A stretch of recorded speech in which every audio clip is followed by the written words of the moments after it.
Hello, my name is David O'Brien.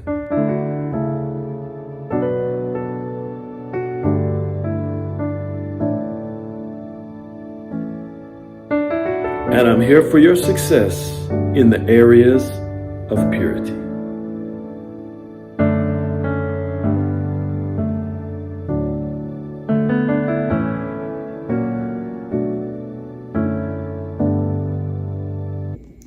Hello, welcome back to the Purity Forum broadcast. My name is David O'Brien. I'm your glad host, and I'm talking with you today about the subject, my cool boyfriend is sick. What do I do about it? All right, so this is a scenario that's happened to many girls out there, but there are practical tools and tips. It's not the problem, it's how to solve the problem. That's what you want to be aware of and have tools, have understanding, have ability to deal with such an issue and problem. In other words, there's a contradiction because I said cool boyfriend. So the thought is, this person has it all together. This person is exactly what I'm looking for, what I wanted, what I want. This person, in fact, is covering himself in cool or coolness. In other words, you got to understand that it is very, very possible and very common and very just normal almost for a person who is extremely cool to be actually wearing a cover for a serious insecurity or problem. And because of that problem of shame, of insecurity, of something on the inside, a lack of peace, something he can't figure out himself, or can't settle, cannot heal or be content in oneself, then a person puts on like a jacket, like a leather jacket of coolness on the outside. So as you try to get to know the person, you go to the person, they disappear. Where are they? I want you to understand, first of all, you can cool down in your mind and your thinking. You can calm down and relax because the truth helps us to understand what's going on, and then we do not have to feel agitated, bad, or anything else about something like this. Because what's going on is the person is afraid to be seen. Because they're afraid, what are you going to think about them? What are you going to say about them? What are you going to, will you see through them? Will others see through them? So there's a lack of ability almost to appear. The person's like the invisible man, except coolness. The person can show coolness only, everything else, he's invisible. You can't get to know the person. You can't find the person even though you know they're there, but there's no substance to the person. You're looking, you're reaching, and you're not finding the person. Now, what you got, basically, you got to consider if you want to be in a relationship with that kind of person. I would say the answer is no. If you're my daughter, the answer is no. You can be in a friendship, but a serious romantic relationship, that's what so-called boyfriend-girlfriend really is, should be leading somewhere. It's supposed to benefit your life.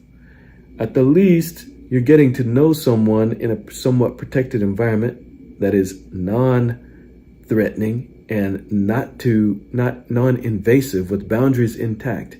But really, it is to be moving toward marriage. And that's what I was privileged to see when I lived abroad. I lived in Asia, in a huge country over there with a huge population.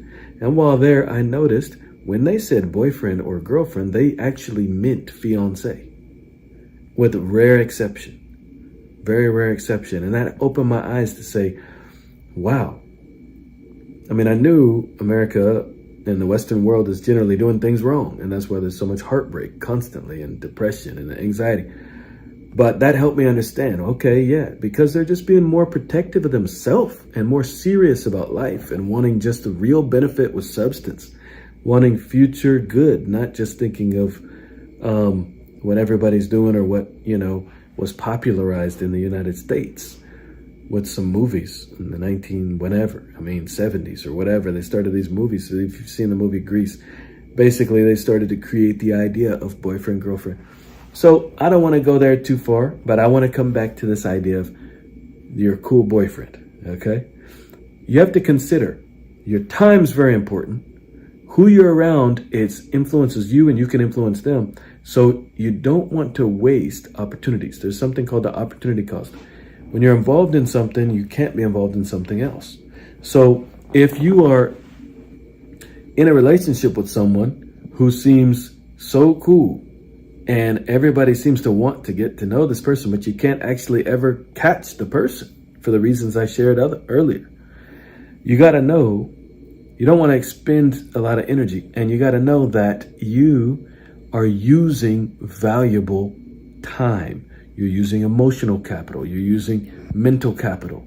Capital meaning wealth, money. You're using time capital. You're spending your life and you're investing in a person. And if investing is like planting a seed, if you can't find a place to plant the seed, because as you try, it seems like there's nothing there, the person won't actually receive what you're doing and what you're saying. It's never good enough. And there's always it's just a lack of peace and lack of real connection there. Don't continue in that relationship. So how do you get out of it? Here's what you do. Don't freak out. Don't feel like you have to be in it. Don't feel like it's defining you or giving you a boost in front of the crowds of people. Crowds don't matter. You have to be strategic with crowds, because crowds can hurt you, if you're not careful and you let them trample on you. But they really don't matter. They come, they go, they disappear, their opinions change.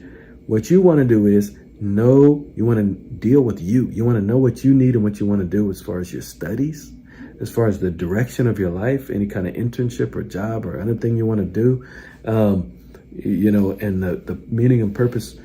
You need to be moving forward productively, and that actually is funner than wasting time or some of the things people get caught up in. So cut out distractions, cut out people who aren't benefiting you and people who you can't actually benefit.